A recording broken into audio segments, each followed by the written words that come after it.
Hi, I'm Pam Fox at pamfox.org, and in today's video I'm going to be sharing how I reversed my hiatal hernia and how I did it naturally and holistically. And there are three primary things that I want to talk about in today's video. The first one is what caused my hernia in the first place. So anytime you have GERD, that can mean that you have a hiatal hernia. It doesn't mean that you have one for certain. Same thing with LPR. GERD is where acid comes up from the stomach and burns the lower tissues of the esophagus, and LPR is where the acid comes up and burns up higher in the esophagus, up into the throat, can even get into the sinuses and back down into the lungs. But for those of us with hiatal hernia, basically our stomach, I like to use this balloon as a prop, our stomach pushes up like this, and so instead of being down here below the rib cage where it belongs, it pushes up through the diaphragm, and then it kind of gets lodged there, and then it can have, it can be kind of like this, where a portion of the stomach is below the diaphragm and a portion is up here in the chest cavity, and then you've got this belt basically on your stomach, an organ that needs to be able to freely expand, and then it's got this belt on it. So for those of you with hiatal hernia or with GERD, LPR, you know that it can be quite uncomfortable, and you can have a discomfort all the time, or especially after you eat, you can have a lot of pain at the herniated site, and the list of symptoms really just goes on and on. For me, I had started out with just your typical heartburn, and then I started having chronic belching, like really persistent ongoing belching, and then just things like indigestion and nausea that just kind of lingered around and were with me all the time. But the list of symptoms is certainly longer than that for other people, and everyone's going to be different depending on their condition, depending on their circumstances, and depending on their hernia if they have one. But for me, before I even knew I had a hiatal hernia, I actually went on a plant-based diet, and I remedied a long list of illnesses. So if you follow me on Facebook, you've heard me talk a lot about my road to recovery from all kinds of conditions. One of those conditions was a lifetime of chronic allergies and asthma. So I used to have sneezing fits just regularly, all the time. I would sneeze a lot. And when I went on the plant-based diet, that went away. So the reason I bring that up is because frequent sneezing is actually can cause a hiatal hernia, or it can exacerbate a hiatal hernia, because every time we sneeze, the muscles of the abdomen contract and put pressure on that stomach and push it up. So for all of us with hiatal hernia, the reason that stomach is up there, well, there can be a number of reasons, but one of the main reasons is pressure. Is something that pushed your stomach up. And for most of us, it's something, some kind of pressure that happened a lot over time. So for me, I had a lot of sneezing over time. I also had constipation for a long time, just having to bear down to pass a bowel movement. That also puts a lot of force on your stomach and pushes it up. And so when you have hiatal hernia, eventually, the stomach can come through and kind of lodge itself in the diaphragm and make a new home there, and just kind of, it can slide in and out a little bit if you have a sliding hiatal hernia, but a lot of the times it just kind of gets stuck there, and kind of creates new attachments and kind of makes its home there. So for me, going on a plant-based diet did not remedy my hiatal hernia. It made it better. Like my heartburn almost completely went away. And again, I eliminated that frequent sneezing and the constipation. I eliminated bloating. So all those things were very foundational and very helpful to my holistic healing, but they did not correct my hernia. So for me, the stomach was still herniated. It was still herniated. And so I had to figure out a way to move that stomach down and out of the herniated position. And so that's the second thing that I did. I started really just looking into alternative ways, could I move my stomach down? And I found that chiropractors, one of the things that they do is they can manually move your stomach down. So I went in and saw a chiropractor, and I had that done, and I felt pretty good. I didn't feel great, but I could tell, I could tell my symptoms were, I got a little bit of relief, but by the time I got to the parking lot, I was symptomatic again. So it slid right back up. So then I began to watch some of the videos on YouTube about, teaching how to do this yourself, move your stomach down yourself. And my experience was that it made me more symptomatic. It put me in a lot of pain, and I just kind of it's kind of scared me. I thought I hurt myself, and I kind of walked away from that. But then eventually I came back to it because in my mind, I knew that this was probably the answer for me, was getting that stomach down and out. And when I first attempted to do it myself, I was very aggressive. I got in there and really pushed and pulled and prodded. And when it was hurting, I just pushed and pulled and prodded harder. So I knew that if I could develop some exercises that were more gentle, that I could get that stomach down and out of that herniated position myself. And so I began to develop some exercises. Typically what they teach is to come in where the hernia is and to push down like this. Push down, breathe in, push down, breathe out, and just slowly work that down, and pressing in pretty deep and aggressively. What I did was I moved over to the left, because your stomach sits kind of like this, like I said, and it curves over to the right. And the side over here, what's called the greater curvature, there's kind of a hump right here. This is just a balloon, so it doesn't indicate it very well, but you can just Google a picture of the stomach and you'll see that fundus, that hump right there. And it's over here on the left. And so what I started doing was gently pushing down here. And I started to get some relief and some movement after, gently doing this for several weeks, 2 or 3 weeks, really just practicing and moving that down. But where I really started to get movement was when I made the connection that I'm always pulling in my abs. And so if you follow me at all on YouTube, I talk about this a lot in all of my videos that I shared on my road to recovery from GERD, how excited I was when I made that connection that I was always pulling in my abs. And so why is that an issue? Well, if you're always pulling in your abs, that's an external force that's pressing your stomach up. So you can pull your stomach down all day long, but if you keep sucking in your gut, pulling in your abs, then you're pressing that stomach back up. And so it's just pushing it up into the herniated position. So once I made that connection, then I developed some exercises that really retrained myself how to breathe, how to open up my belly, and how to relax my abs. And this took a lot of time and patience and persistence and consistency, because even to this day, and I've been practicing this now for probably, 6-8 months, to this day, when I'm in a state of stress, when I'm irritated, when I'm annoyed, when I'm scared, when I'm worried, anything like that, I notice my abs constrict and pull in tight, because it's just a response mechanism to stress. We contract our muscles.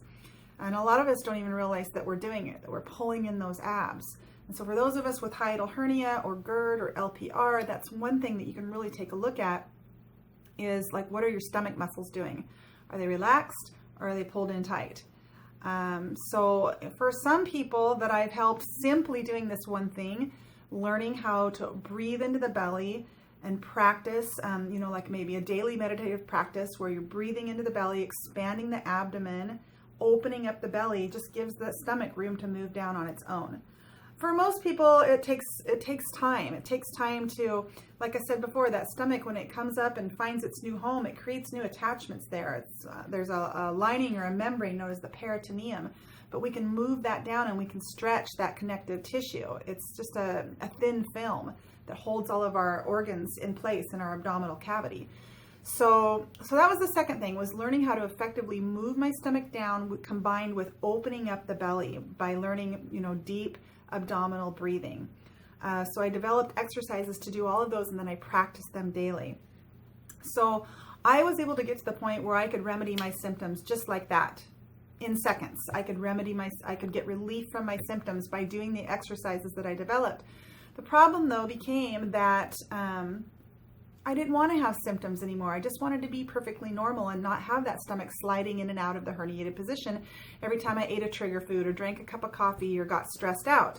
I just wanted it to be behind me. And besides, I walked around a lot, kind of holding my stomach down. Once I figured out how to do it and move it down, I was just kind of walked around holding it down quite a bit of the time. And so I just didn't want to have to do that. So that's when I began to explore this idea that the diaphragm is skeletal muscle tissue and that it can be strengthened. Professional singers have been strengthening their diaphragm for ages. So I looked into that. But when I began to do the conventional diaphragmatic exercises, it made me more symptomatic. It made me feel worse. So it didn't take me long to make the connection that the reason was really quite simple. The reason that those exercises made me feel worse was really quite simple. And that is this. When we are instructed conventionally how to do diaphragmatic breathing, one of the things that we do is pull in our abs. So we take in these, we do these deep breathing exercises and we pull in the abs. That's part of diaphragmatic exercises. So what I did was develop some exercises that strengthen the diaphragm, but never pull in the abs. And I've talked about this before on my YouTube channel, and I actually get notified by singers all the time saying, I tried what you said and I can't do it. It's impossible to relax your abs while you do diaphragmatic breathing. I'm here to tell you it is not impossible. It just seems that way because you are so trained and accustomed to pulling those abs in tight when you practice your diaphragm breathing. But it totally can be done. Yes, it is hard for some people to overcome that, but it can totally be done. So I teach how to do that. I'm really, really excited to announce today. I'm going to make my announcement, and then I'm going to lead one of my exercises. We're going to do some what I call baby's breath. But the announcement that I want to make today is that I've been working very hard for the last several months on putting all of this information in one place. I've developed an online course with videos. I have a 5-minute meditation teaching baby's breath. I have a 12-minute meditation that goes through all of my exercises that move the stomach down and then strengthen the diaphragm. I have another 24-minute tutorial that's those same 10 exercises that move the stomach down and strengthen the diaphragm, but they're done just in a more relaxed setting with music. So there's the short version and the long version, just depending on how much time you want to dedicate to it. You can certainly practice this in 10 minutes a day. Once you follow me and do these exercises a few times, you'll have them memorized. They're not hard. They're very simple and they're very pleasurable if you go easy on yourself and go gentle. So I am filming this video right now. I'm getting ready to launch this course later today. So you can go ahead and check out my website, pamfox.org, learn more about my course. And if you choose to do so, you can purchase the course and start your own road to recovery from this condition today. So I'm just going to lead a quick one of the exercises. Like I said, I actually developed 10 exercises that I teach in my course. But the one exercise that is foundational to all of the exercise is an exercise that I call baby's breath. And I named all of my exercises because it just makes it a little bit more fun and easier to remember the exercises. So all baby's breath is it's a way to breathe to train you how to open up and expand the abdomen. Move back a little bit. Again, so that stomach has room to move down just through the help of gravity.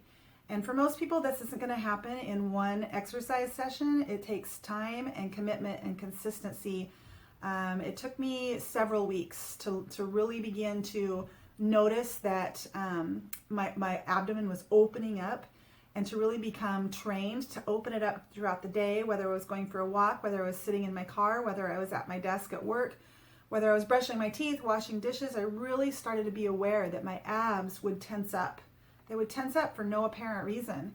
Sometimes there would be an apparent reason, but other times they would just tense up. And so this exercise really helped me to be more aware of my muscle tension and to begin to respond to it in a positive way by breathing into the belly and practice this belly breathing. So you can sit comfortably in a chair. You can lie down on your back. You can stand up. You really just want to find a position that's comfortable for you. And that's going to be different for everybody. For some people, lying down with a hiatal hernia is very uncomfortable on their back. So you need to find a position that's comfortable for you. I'm going to do this. I'm going to do this in a reclining position because I found that the people that I've worked with tend to find that the most comfortable. So I'm in a chair that reclines. So I'm just going to go ahead and sit back, and I'm going to place my hands on my abdomen and relax my abs. And then just begin to slow the breath and connect with the sound and the vibration of your breath. Look for a tight muscle, maybe your shoulders or your jaw. And relax as you exhale. Bring your focus to your abs, your abdominal muscles, and release as much tension as you can in the abs. On the next inhalation, you're going to push on your hands with your belly and open up the belly. And then exhale and just relax and deflate the lungs. Breathing out, doing nothing. Breathe in again. Inhale, expand the belly. Focus on your belly, pushing your hands out. Exhale, relax, deflate the lungs. Do nothing, just relax. Let's do that a couple more times. Inhale, expand the belly. If you want to arch your back a little bit, that can be helpful. Exhale. Bring your focus to your shoulders, your jaw. Really relax. Inhale, expand the belly. Exhale, deflate the lungs. Really breathe all the air out, and at no time pull your abs in. Keep them relaxed the whole time. How about one more? Inhale, expand the belly. Exhale, deflate the lungs. Keep the abs relaxed. Relax the shoulders. And that's really kind of the gist of it. But the idea is you want to do that and really begin to slow the breath, really begin to further deepen relaxation in the muscles as you do a meditative practice, and do it for a couple of minutes or do it for 5 minutes. For some people, this will be very difficult, this idea of opening up the belly, really expanding the belly. You might not feel much movement, and you don't have to force it. For some people, it just takes time and practice to begin to open up that belly and give that stomach room to move down. All right, so that's it. Thank you so much for watching. Check me out at pamfox.org for more information on my course, How I Healed My Hiatal Hernia.